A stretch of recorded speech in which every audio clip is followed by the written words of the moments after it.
Alors bien entendu, on voit bien que le président Obama continue à bénéficier d'un capital confiance et d'une grande popularité qui prévalait déjà à l'époque de la campagne électorale pour les présidentielles américaines, qui s'est confirmée à partir de l'élection présidentielle en novembre dernier, ainsi qu'à partir du jour de la nomination de Barack Obama le 20 janvier dernier. Dans le même temps, je crois qu'il faut quand même demeurer nuancé par rapport à ce que pourrait faire Obama à l'international.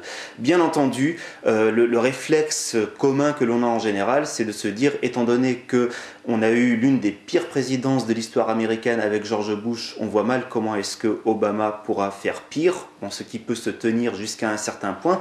Mais dans le même temps, je crois que ce n'est pas pour autant qu'il faut tabler sur une possibilité de changement radical pour l'exercice du pouvoir par Barack Obama, que ce soit au niveau interne ou surtout au niveau international.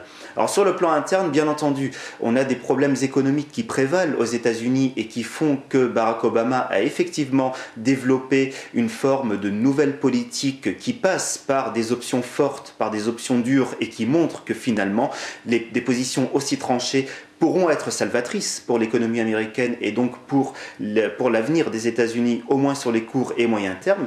Mais dans le même temps, j'ai même envie de dire que cette même question économique, replacée dans des perspectives internationales, montre également les nuances et la prudence que l'on doit avoir devant ce changement annoncé que beaucoup de personnes semblent voir chez Barack Obama. D'une part, cette même question économique l'a quand même conduit dans les premières semaines de sa présidence à un positionnement assez dur vis-à-vis de la Chine, étant donné que de son point de vue, la Chine a des leviers d'action et que donc elle devrait continuer à développer une politique abondante dans le sens du renforcement des perspectives économiques américaines, sous-entendu, bien entendu, l'achat de bons du trésor américain. Mais en parallèle, je dirais également que si l'on se déconnecte de cette même sphère économique, l'on voit bien qu'en termes stratégiques, on ne peut pas tabler non plus sur un changement radical pour l'instant. Certes, il y a un rapprochement entre les États-Unis et Cuba qui a lieu actuellement, mais n'oublions pas non plus que c'est un rapprochement qui coïncide avec la sortie du pouvoir de Fidel Castro. Dit autrement, je ne suis pas sûr que Bush aurait agi différemment si cette donne s'était posée concrètement sous sa présidence. En parallèle, n'oublions pas non plus que dans les orientations qu'a annoncées Barack Obama pour ce qui concerne par exemple sa vision d'un monde sans nucléaire, certes, il a annoncé quelque chose comme ça, et c'est quelque chose qui se défend et qui est très bien et très noble, mais dans le même temps, il a lui-même dit « Je ne suis pas sûr que je verrai ce monde de mon vivant ». Et c'est un discours qui, à mon sens, fait penser au même discours ou à un discours similaire que George Bush père avait prononcé un 11 septembre 1990, quand il parlait d'un nouvel ordre mondial fondé sur le multilatéralisme. Ça, c'était la théorie et c'était l'annonce.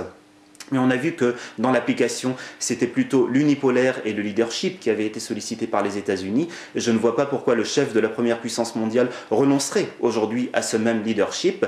Et on peut également donner d'autres exemples. Je me limiterai à un ou deux autres exemples qui concernent les dossiers chauds pour la stratégie américaine à l'international, à savoir l'Afghanistan et l'Irak d'une part, et bien sûr le conflit israélo-palestinien d'autre part. Concernant l'Afghanistan, Barack Obama nous dit il y a eu une réussite en Irak. Cette réussite a été due notamment à notre achat de tribus afin de les pousser à lutter contre Al-Qaïda. Donc on va grosso modo faire la même chose en Afghanistan. Chose qui d'une part avait été initiée par George Bush, ne l'oublions pas, mais d'autre part, il faut bien constater que si Barack Obama dit cela et si Barack Obama dit on va quand même injecter un peu de politique dans notre stratégie militaire afghane, ce que disent des généraux en parallèle, c'est que finalement, il faut quand même peut-être être un peu nuancé devant les succès qui avaient été annoncés pour l'Irak. Et on voit aujourd'hui que ces fameuses tribus, ces fameux conseils du réveil qui avaient été achetés en Irak sont en train de se retourner, aussi bien contre les Américains que contre le gouvernement irakien. Je vois mal comment est-ce que la même donne pourrait réussir dans un contexte afghan où la donne tribale est beaucoup plus importante et où les mosaïques communautaires et les enjeux de fond sont beaucoup plus complexes. Et enfin, conflit israélo-palestinien. Certes, Barack Obama dit nous sommes pour une solution de deux États vivant côte à côte. George Bush avait dit la même chose en 2004, ne l'oublions pas. Et en parallèle, on voit bien que dans les initiatives concrètes et le lancement d'une forme de conférence pour la paix qui rapprocherait les Israéliens et les Palestiniens, Barack Obama est tout ce qu'il y a de plus prudent. Il avait été déjà à l'époque de l'offensive israélienne contre la bande de Gaza, et il est quand même aujourd'hui dans une attitude qui est beaucoup plus conciliante avec les Israéliens qu'elle ne pourrait l'être avec les Palestiniens. Donc à partir de là, je ne veux pas non plus voir Barack Obama à travers un seul prisme négatif. Je crois qu'il faut lui porter un certain crédit et qu'il faut croire qu'il veut effectivement changer les perspectives à terme.